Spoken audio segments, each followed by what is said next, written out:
తెలుగుదేశం ప్రభుత్వం మాట నిలబెట్టుకోవాలని CPM party కార్యదర్శి రాజశేఖర్ డిమాండ్ చేశారు.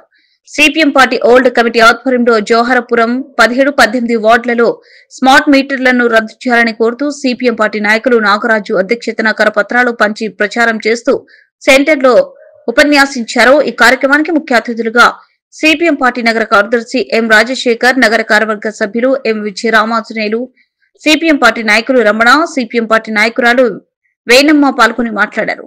కార్యక్రమంలో తిప్పన్న, మధు, ఇర్ఫాన్, మౌలాలి, వీరేష్, మద్దిరెడ్డి, బహదూర్, నాగరాజు, సాంసోన్, మాసం, మహబూబ్, విజయ్, అనిల్, లక్ష్మణ్, ఎర్రమల యేసు, మౌలాలి, మౌలాన్బి, విజయలక్ష్మి, వేణమ్మ, రాధా స్థానికులు పాల్గొన్నారు. ప్రభుత్వం వచ్చినప్పుడు మరి ఇప్పుడేమో వాళ్ళు స్మార్ట్ మీటర్ పేరుతో ప్రజలపై భారాన్ని మోపుతున్నారు. అయితే స్మార్ట్ మీటర్లు ఎంత దుర్మార్గంగా ఉంటుందంటే ఈరోజు స్మార్ట్ మీటర్లు వేరే ఏరియాలో ఒక షాప్కి 3,000 వచ్చేది ఈరోజు స్మార్ట్ మీటర్ తీసిన తర్వాత దాదాపు 36,000 రావడం జరిగింది. అయితే స్మార్ట్ మీటర్ వస్తే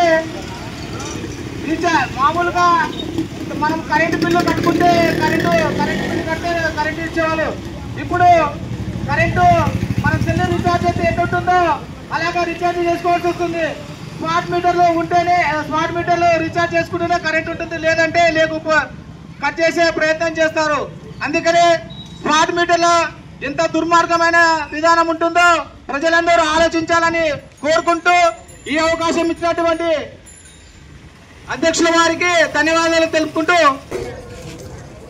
స్మార్ట్ మీటర్లు దాని యొక్క ఉపయోగాలు వాటి గురించి ఇందాక విజయ్ చెప్పడం జరిగింది. ఎందుకంటే జగన్మోహన్ రెడ్డి అధికారంలో ఉన్నప్పుడు విద్యుత్ ఛార్జీలు విపరీతంగా పెంచుతా ఉన్నాడని చెప్పేసి గగ్గోలు పెట్టినటువంటి చంద్రబాబు నాయుడు మరి ఆ విద్యుత్ ఛార్జీలను తగ్గించాలి, సర్దుబాటు ఛార్జీల పేరుతో ఈరోజు 15,485 కోట్ల రూపాయలు అంటే ఆయన అధికారంలోకి వచ్చిన 9 నెలల్లోనే ఆ రకంగా విద్యుత్ ఛార్జీలు పెంచి మన పైన భారం వేయడం అనేది జరిగింది.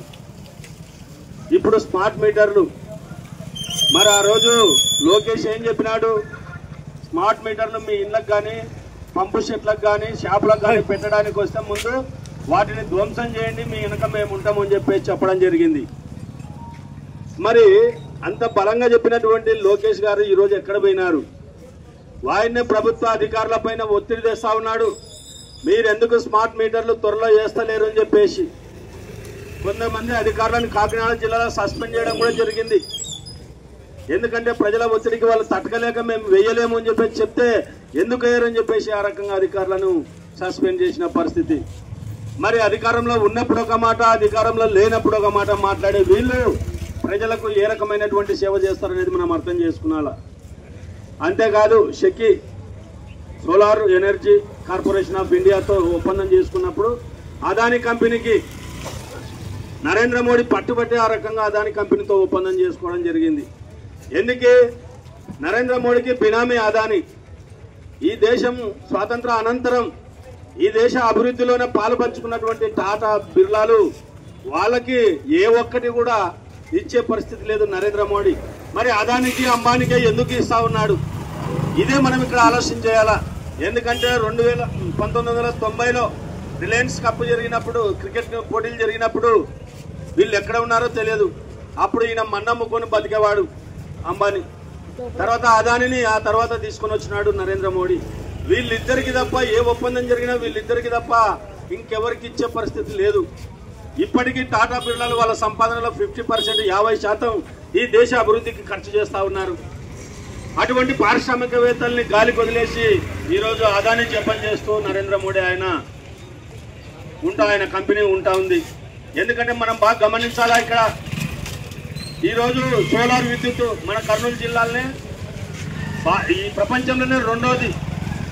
మరి అంత ఉత్పత్తి అవుతున్నప్పటికీ మనకి మాత్రం కరెంటు విపరీతంగా బాదుడు అన్నట్ల విపరీతంగా పెంచేస్తూ ఉన్నారు. 15,485 కోట్లు మన పైన 9 నెలల్లోనే భారం వేసినాడంటే చూడండి. ఆ 9 నెలల తర్వాత ఇప్పుడు సంవత్సరం పూర్తిగా వస్తూ ఉంది, మళ్ళీ ఇప్పుడు 700 కోట్లు మన పైన విద్యుత్ భారం పోతా ఉన్నాడు. అందుకని మేము చెప్తా ఉన్నాం, ఎవరైనా ప్రభుత్వ అధికారులు మన ఇంటికి వచ్చి స్మార్ట్ మీటర్లు బిగిస్తామంటే తరిమేయండి అని చెప్పి చెప్తా ఉన్నాం. ఎందుకంటే లోకేష్ చెప్పాడు కదా, ఆ రోజు కేసులు పెట్టండి, తన్నండి, మేముంటాం మీ ఎంట అని చెప్పేసి. మరి ఈ రోజు మన ఎంట ఉండకపోగా మన పైన భారాలు వేస్తూ ఈ రకంగా స్మార్ట్ మీటర్ల పేరుతో మనల్ని ఇబ్బంది పెట్టే పరిస్థితి ఈ రోజు చేస్తా ఉన్నారు. అందుకనే సిపిఎం పార్టీ ఆధ్వర్యంలో కర్నూలు నగరంలో ప్రతి వార్డులో ప్రతి వీధిలో ఆ రకంగా తిరిగి ప్రజల్ని ఎడ్యుకేట్ చేస్తూ అయ్యా స్మార్ట్ మీటర్లు మాకొద్దు, పాత మీటర్లే ముద్దు అని చెప్పేసి ఈరోజు ప్రచారం చేస్తూ ఈరోజు మనం కార్యక్రమం తీసుకోవడం జరిగింది. ఎందుకంటే పశ్చిమ బెంగాల్ చక్కటి ఉదాహరణ. మమతా బెనర్జీ కొంచెం స్పీడ్ పెంచి స్మార్ట్ మీటర్లు ఇళ్లకి, షాపులకి, కమర్షియల్ ఫ్యాక్టరీలకు అన్నిటికీ పెట్టడం అనేది జరిగింది. అయితే మొదటి నెల రెండో నెల వ్యతిరేకత వస్తుందని చెప్పేసి పాత బిల్లులే కొట్టడం జరిగింది. ఎందుకంటే మూడో నెల నుంచి అదాని ఒప్పుకోలే, నీవు ఖచ్చితంగా పెంచిన విద్యుత్ ఛార్జీలు అట్లే స్మార్ట్ మీటర్ యొక్క బిల్లులు అంటే స్మార్ట్ మీటర్ 7,000 నుంచి 12,000 దాకా పడుతుంది.